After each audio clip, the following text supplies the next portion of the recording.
هر روزی که چشم باز می‌کنی یک شانس تازه برای روشن کردن دنیای درونت داری.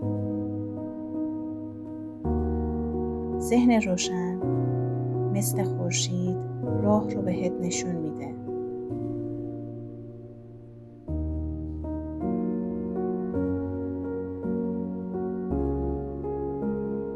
افکار ما آینده ما رو میسازن.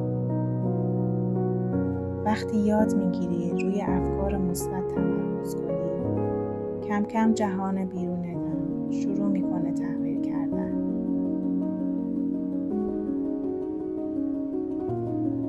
ذهن روشن یعنی بدونی حتی وسط سختی ها یه نوری هست.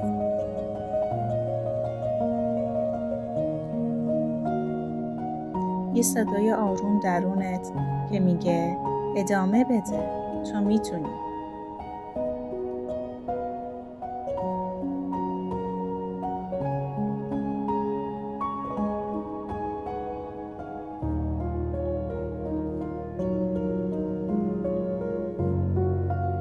با تمرینای کوچیک مثل تنفس عمیق، شکرگزاری یا چند لحظه سکوت،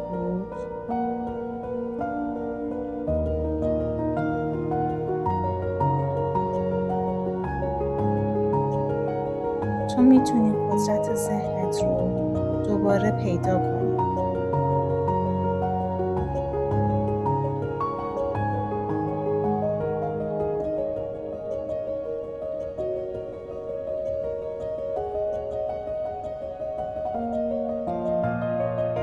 دل روشن یعنی نترسی از تاریکی‌ها، چون میدونی نورت درونته